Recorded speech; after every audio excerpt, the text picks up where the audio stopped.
దరిద్ర రక్షిత సమితి AP pollution control board సంయుక్తంగా ప్రతి ఏటా 15,000 మట్టి గణపతి విగ్రహాలను అన్ని ప్రభుత్వ కార్యాలయాలకు ప్రజలకు పంపిణీ చేస్తున్నట్లు దరిద్ర రక్షిత సమితి అధ్యక్షురాలు సీమకుర్తి సురేష్ తెలిపారు. కాకినాడ సాంబమూర్తి నగర్లో గల దరిద్ర రక్షిత సమితి కార్యాలయంలో పర్యావరణ పరిరక్షణకు కృషి చేస్తున్న దరిద్ర రక్షిత సమితి ఏపీ పొల్యూషన్ కంట్రోల్ బోర్డు సంయుక్తంగా సిద్ధం చేసిన మట్టి గణపతి విగ్రహాలను పంపిణీ చేసేందుకు సిద్ధమయ్యారు.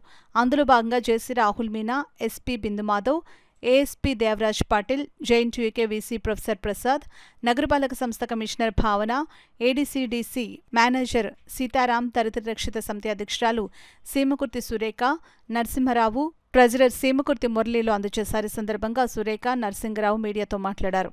నమస్కారం. ఈ 27 నుంచి this Ganesh Chaturthi programme is starting.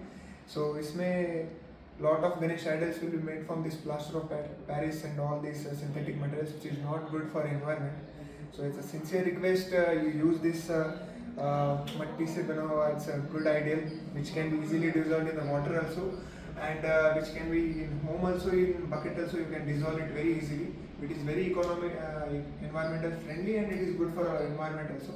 So I kindly request you to all get these ideas instead of this any not eco-friendly material. So it is good for our environment and our future generations also. Thank you. Green నినాదంతో ఈ మట్టి వినాయకుల్ని పూజించాలని పర్యావరణ పరిరక్షణ ధ్యేయంగా ఏర్పడినటువంటి దరిద్రీ రక్షిత సమితి వారు ప్రతి సంవత్సరం లాగా 2010 సంవత్సరం నుంచి మేము ఉచితంగా మట్టి వినాయక ప్రతిమల్ని జల కాలుష్య నివారణ చేయడం కొరకు పంపిణీ చేయడం జరుగుతుంది. అందులో భాగంగా ఈ సంవత్సరం కూడా 12 నుంచి 15,000 బొమ్మల వరకు ఉచితంగా పంపిణీ చేయడం జరుగుతుంది. రేపు అనగా మంగళవారం 26వ తారీఖు ఆగస్టు బానుగూడ సెంటర్లో మెయిన్ ఈవెంట్గా ఒక స్టాల్ పెట్టి అందరికీ ఇప్పట్లాగే మేము వినాయకులను ఉచితంగా పంపిణీ చేయడం జరుగుతుంది. రేపు 9 గంటలకి మళ్ళీ కూడా ఈ సందర్భంగా మేము అందరినీ కూడా ప్రజలందరినీ ఈ అవకాశాన్ని ఉపయోగించుకుని జల కాలుష్యాన్ని, ప్రకృతిని, పర్యావరణాన్ని పరిరక్షించాల్సిందిగా ఈ సందర్భంగా మేము కోరడం జరుగుతుంది. 2010 సంవత్సరం నుంచి జల కాలుష్య నివారణగా దరిద్ర రక్షిత సమితి ఆధ్వర్యంలో మట్టి గణపతులను పంపిణీ చేయడం, మొక్కలు నాటడం, వివిధ కార్యక్రమాలు చేస్తూ ఉన్నాం. ఈ సంవత్సరం కూడా ఈ నెల 27వ తేదీ జరిగే వినాయక చవితికి మట్టి గణపతులని 15,000 బొమ్మలను పంపడం చేయడం జరుగుతుంది.